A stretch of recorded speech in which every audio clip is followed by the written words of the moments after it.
हम सब स्वतंत्र बनना चाहते हैं, हम सभी फ्री होना चाहते हैं और अच्छा जीवन जीना चाहते हैं, लेकिन वास्तव में हम गलत तरीका को अपनाते हुए हम जीने की कोशिश करते हैं। इस कारण हम स्वतंत्र बनने के बदले और ज्यादा हम एक दासता की स्थिति में हम और अंदर चले जाते हैं। आज प्रभु यीशु हमसे कहते हैं, यदि तुम स्वतंत्र होना चाहते हो, यदि तुम फ्री होना चाहते हो, मुझ में निवास करो, मेरे वचनों पर विश्वास करो, इस वचन पर विश्वास करो। आइए हम आज की इस महत्वपूर्ण बात पर, इस विषय पर हम मनन करने वाले हैं। इसी पर आधारित आज का साधना होने वाली है। तो आइए हम पूर्ण रूप से अपने आप को ईश्वर के हाथों में अर्पित करके आइए हम अपने आप को तैयार करें।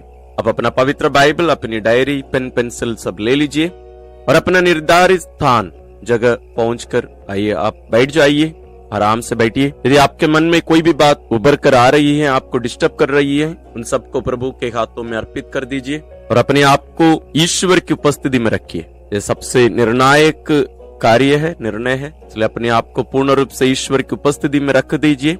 आइए हम शुरू करें। पिता और पुत्र और पवित्र आत्मा के नाम पर आमीन।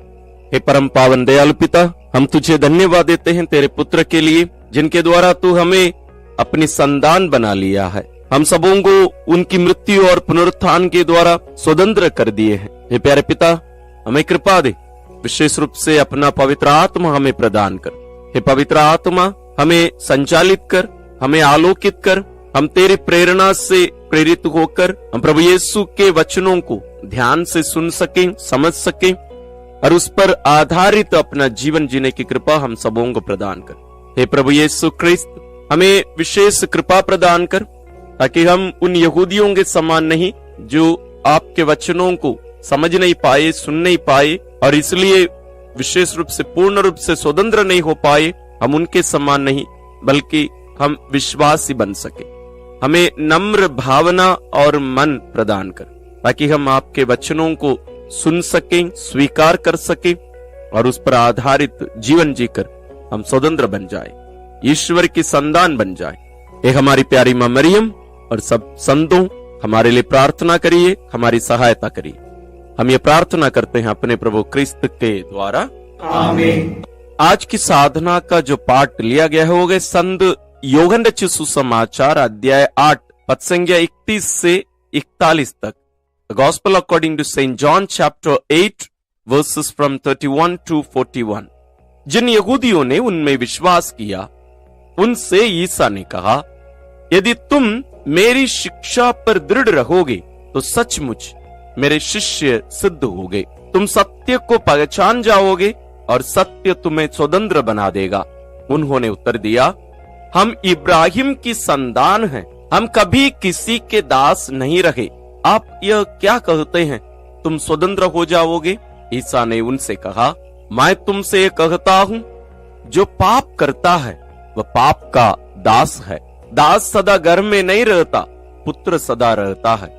इसलिए यदि पुत्र तुम्हें स्वतंत्र बना देगा तो तुम सचमुच स्वतंत्र होगे। मैं जानता हूँ कि तुम लोग इब्राहिम की संतान हो, फिर भी तुम मुझे मार डालने की ताक में रहते हो, क्योंकि मेरी शिक्षा तुम्हारे हृदय में घर नहीं कर सकी।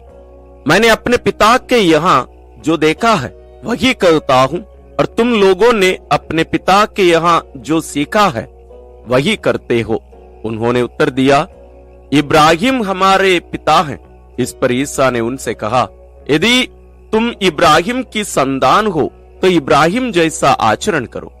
अब तो तुम मुझे इसलिए मार डालने की ताक में रहते हो कि मैंने जो सत्य ईश्वर से सुना वह तुम लोगों को बता दिया। यह इब्राहिम जैसा आचरण नहीं है, तुम लोग तो अपने ही पिता जैसा आचरण करते हो। उन्होंने ईसा से कहा, हम व्यभिचार से पैदा नहीं हुए, हमारा एक ही पिता है और वह ईश्वर है। हम ध्यान से कम 2-3 बार इस पाठ को पढ़ ले, ताकि इसमें जो बातें छुपी हैं प्रभु यीशु जिनको हम पर प्रकट करना चाहते हैं उनको हम समझ सकें। इसलिए ध्यान से पढ़िए। हम साधना के प्रथम चरण में प्रवेश करते हैं, मनन चिंतन। यह पाठ हम आज 40 के अंतिम सप्ताह में यानी 5वां सप्ताह में हम इस पाठ को ले रहे हैं मनन चिंतन के लिए या साधना के लिए, तो हमें उस संदर्भ में, यानी प्रभु यीशु के अंतिम दिनों के संदर्भ में यदि हम इसको ले तो हम यहाँ टकराव को देख सकते हैं। प्रभु यीशु और यहूदियों के बीच में जो मनमुटाव है या टकराव है, लड़ाई है, वो ज्यादा गहरा होता जा रहा था। तो अंतिम दिनों में यही चल रहा था। प्रभु यरूशलेम में थे और वहां बहुत ज्यादा टेंशन चल रहा था दोनों के बीच में। यहाँ जो शब्द आपस में प्रयोग किए गए, जैसे यहूदी बोले हम व्यभिचार में पैदा नहीं हुए, उसके अंदर बहुत भावनाएं भरी हैं, फीलिंग्स भरी हैं। हम जस्ट महसूस कर सकते हैं उसको। वहां की जो गर्म है या गर्मी है उसका भी एहसास हम कर सकते हैं। कितना टेंशन में रहे होंगे लोग, और जरूर प्रभु यीशु तो टेंशन में नहीं आ सकते क्योंकि वे सत्य की साक्षी दे रहे थे। आइए हम स्वतंत्रता के बारे में, प्रभु यीशु जो शिक्षा दे रहे हैं हमारे लिए जो जरूरी है, उसके बारे में हम मनन करते हैं। प्रभु कहते हैं यदि तुम मेरी शिक्षा पर दृढ़ रहोगे तो सचमुच मेरे शिष्य सिद्ध होगे। गुरु और शिष्य विशेष रूप से हमारे भारत की स्थिति में और सभी एशियाई देशों की जो शिक्षा प्रणाली रही वो लगभग सब एक ही रही है। लोग गुरु के चरणों में रहकर बैठकर अध्ययन करते थे। हमारे जैसे आजकल स्कूल है वैसे स्कूल नहीं थे, तो गुरु शिष्य की जो परंपरा थी वही चल रही थी प्रभु यीशु के समय में भी। तो गुरु की शिक्षा वास्तव में सब कुछ थी और उस शिक्षा के द्वारा ही लोग अपने जीवन को स्वतंत्र करते थे। हम गौतम बुद्ध जी को भी हम देख सकते हैं, वे भी अपने शिष्यों का इससे शिक्षा दिया करते थे। लोग उनकी शिक्षा सुनते थे और उनका जीवन सरल बन जाता था, वे स्वतंत्र हो जाते थे। आप लोग सोच रहे होंगे क्यों फादर इन लोगों का उदाहरण दे रहे हैं? सामान्य रूप से हम देते नहीं हैं। वह इसलिए क्योंकि इन सब महान लोगों की शिक्षा हमें मानसिक स्वतंत्रता प्रदान करती थी, आज भी करती है। लेकिन प्रभु यीशु की शिक्षा केवल हमें आध्यात्मिक रूप से हमें स्वतंत्र करती है, उसके साथ साथ हमें ईश्वरीय जीवन में प्रवेश देती है। इसलिए प्रभु यीशु की शिक्षा अन्य सभी गुरुओं की शिक्षा से भिन्न है, अलग है, और दोनों शिक्षाओं की जो स्वतंत्रता है वो भी अलग है। दोनों से स्वतंत्रता मिलती है, लेकिन प्रभु यीशु जो स्वतंत्रता हमें प्रदान करते हैं वो गहरी है और न केवल इस दुनिया में हमें स्वतंत्र करती है बल्कि हमें स्वर्ग की ओर ले जाती है, हमें ईश्वर की संतान बना देती है। इसलिए वो भिन्न है, अलग है। और आगे प्रभु यीशु कहते हैं पद संख्या 32 में, तुम सत्य को पहचान जाओगे और सत्य तुम्हें स्वतंत्र बना देगा। प्रभु यीशु स्वयं कहेंगे, मार्ग सत्य और जीवन मैं हूं। मार्ग सत्य और जीवन मैं हूं। उनकी शिक्षा, उनका वचन वास्तव में प्रभु यीशु क्रिस्त ही है। उनके वचन में बने रहने के द्वारा हम प्रभु यीशु में बने रहते हैं। इसलिए प्रभु यीशु इसी पुस्तक में अध्याय 10, अध्याय 15 ये सब में इन्हीं बातों को कहेंगे और अन्य जगहों पर भी यही बताएंगे कि तुम मेरे शिष्य बने रहने के लिए मेरे वचनों पर, मेरी शिक्षा पर बने रहो। तुम मुझ में रहो, मैं तुम में रहूंगा और तुम में मेरी शिक्षा बनी रहेगी और तुम फलदायी बन जाओगे, बहुत फल दोगे तुम। हमें इस संदर्भ में उन सब बातों को देखने की जरूरत है। तो प्रभु यीशु हमें वास्तविक स्वतंत्रता प्रदान करना चाहते हैं। वो वास्तविक स्वतंत्रता हमें उनके वचनों के द्वारा हमें मिलती है और जैसे मैंने कहा वो स्वतंत्रता स्वयं ईश्वर की संतान होने की स्वतंत्रता है। हमारे मनमाना आचरण करने की स्वतंत्रता नहीं, बल्कि ईश्वर की सच्ची संतान होने की स्वतंत्रता। वो स्वतंत्रता हमें प्रभु यीशु में बने रहने के द्वारा मिलती है। केवल कुछ बातें सुनने के द्वारा नहीं, उनका पालन करने के द्वारा नहीं, बल्कि प्रभु यीशु में बने रहने के द्वारा। और प्रभु यीशु कोई साधारण मनुष्य नहीं है अन्य महान गुरुओं के समान, बल्कि प्रभु यीशु स्वयं ईश्वर हैं। तो प्रभु यीशु स्वयं ईश्वर हैं और उनका वचन जीवनदायी है। तो हम उस वचन में, उस प्रभु में बने रहने के द्वारा हम वास्तविक जीवन में प्रवेश करते हैं, वास्तविक जीवन प्राप्त करते हैं। और वह ईश्वर प्रेम है, तो उनका हर कार्य प्रेम से प्रेरित होकर किया जाता है। भले जैसे मैंने प्रारंभ में कहा, यहां हम टेंशन देखते हैं, प्रभु यीशु और इस्राएलियों के बीच में, यहूदी नेताओं के बीच में, लेकिन वास्तव में प्रभु यीशु प्रेम से प्रेरित होकर बातें कर रहे थे। उनको डराने के लिए नहीं, उनको अलग करने के लिए नहीं, बल्कि ईश्वरीय प्रेम में बने रहकर आगे जीने के लिए ही प्रभु यीशु ये सब कार्य कर रहे थे। लेकिन इस्राएली और उनके नेता इस सत्य को नहीं समझ पा रहे थे, इसलिए प्रभु यीशु की चुनौती देते हुए हमेशा उनको मारने के ताक में रहते थे। लेकिन प्रभु यीशु ईश्वर होने के कारण और स्वयं ईश्वर प्रेम होने के कारण उनका हर कार्य, उनका हर वचन उस प्रेम का प्रकटीकरण है। इसलिए उनके वचन को हमारा निवास बनाने के लिए, अपना घर बनाने के लिए हमें उनके प्रेम में जीना जरूरी है। उसको स्वीकार करना, उसको खाना, उसको पीना, उसी में ही बने रहना अनिवार्य है। तो इसके लिए हमें ईश्वर वचन सुनना सीखना जरूरी है। उसके लिए हमें मौन रहने सीखना जरूरी है, अनिवार्य है। हमें हमारे जीवन के हर मोड़ पर ईश्वर के वचन जो बहुत ही धीमी आवाज में सुनाई देती है, उसको सुनने के लिए हमें सीखना अनिवार्य है। जब प्रभु यीशु कहते हैं मेरे वचन को अपना घर बनाओ या मेरे वचन में बने रहो, उसका मतलब है कि वो हमें आमंत्रित करते हैं जैसे वे पिता की इच्छा में बने रहे, पिता के वचन को सुनते रहे, जैसे हम आज के इस पाठ में भी हम देखते हैं। प्रभु कहते हैं जो पिता मुझसे कहते हैं मैं वही तुम्हें बताता हूं, और प्रभु यीशु क्रिस्त पिता के उस वचन पर बने रहे। उसका मतलब है कि वे दोनों एक दूसरे से इतना घनिष्ठ रूप से जुड़े रहते हैं आज भी कि दोनों की इच्छा एक हो जाती है। और प्रभु यीशु हमें उस प्रकार के एक घनिष्ठ संबंध के लिए आमंत्रित करते हैं, जैसे वे स्वयं पिता के उस प्रेम में, पिता के उस वचन में बने रहकर वे स्वयं स्वतंत्र होकर अपने आप को पूर्ण रूप से हमारे लिए अर्पित कर दिए। प्रभु यीशु हमसे भी यही चाहते हैं, हम भी उन्हीं में बने रहकर अपने आप को पूर्ण रूप से अर्पित करके, पूर्ण रूप से स्वतंत्र होकर सच्चाई के लिए, ईश्वर के लिए, प्रेम के लिए अपने आप को अर्पित करने के लिए, बलि चढ़ाने के लिए ईश्वर हमें आमंत्रित करते हैं। क्या आप तैयार हैं? लेकिन जब हम गिर जाते हैं, प्रभु स्वयं वहां उपस्थित हो जाते हैं। जैसे यहां हम इस्राएली नेताओं को चुनौती देते हुए हम प्रभु को पाते हैं। जब हम इस मार्ग से दूर चले जाते हैं, प्रभु यीशु वहां उपस्थित हो जाते हैं अलग अलग माध्यम से। लेकिन जैसे मैंने कहा, इसके लिए हमें सुनने की इच्छा और सुनने सीखना भी बहुत जरूरी है।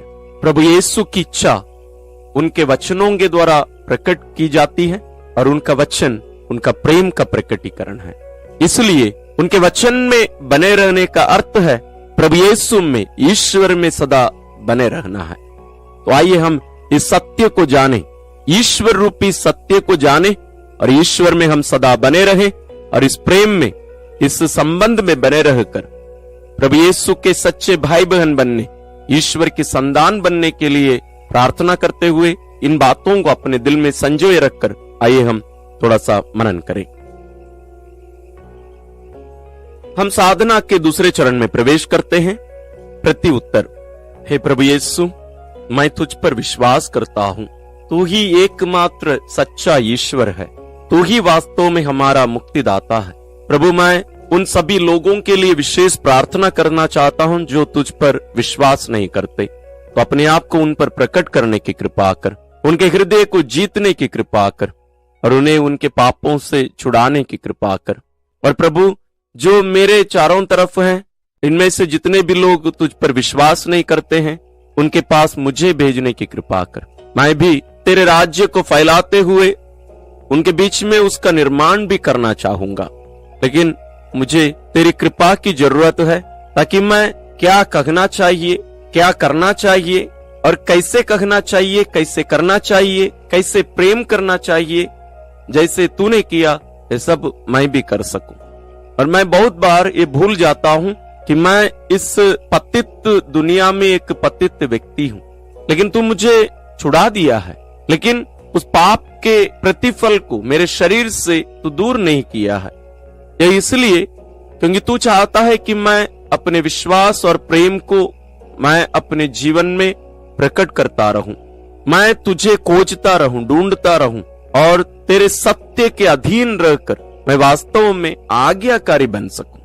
हे प्रभु मेरी सहायता कर। हे प्रभु इस दुनियाई मोह माया से मुझे छुड़ाने की कृपा कर। मैं अपनी इंद्रियों को तेरी कृपा से अपने काबू में रख सकूं। मैं अपना जीवन स्वयं केंद्रित नहीं बल्कि तुझ पर केंद्रित जीने की कृपा मुझे प्राप्त हो। प्रभु मुझे सिखा, तेरे गुणों से मुझे विभूषित कर भर दे और मुझे सन्मार्ग पर ले चलने की कृपा कर। आइए प्रिय भाई और बहनों, आपके मन में भी जो भावनाएं बातें उठ रही हैं, उमड़ रही हैं, उन सबको भी प्रभु पर प्रकट करिए। हम साधना के तीसरे चरण में प्रवेश करते हैं। हे प्रभु मेरे लिए तेरी इच्छा क्या है, मुझे हमेशा याद दिलाते रहने की कृपा कर। मेरी जिंदगी इतनी बिजी रहती है कि मैं भूल जाता हूं कि वास्तव में मैं कौन हूं, और मैं कभी कभी इतना अच्छा रहता हूं कि मुझे लगता है कि मैं संत बन गया हूं, लेकिन अचानक मैं पाप में गिरकर शैतान बन जाता हूं। मेरा जीवन एक प्रकार से असमंजस में पड़ा हुआ है।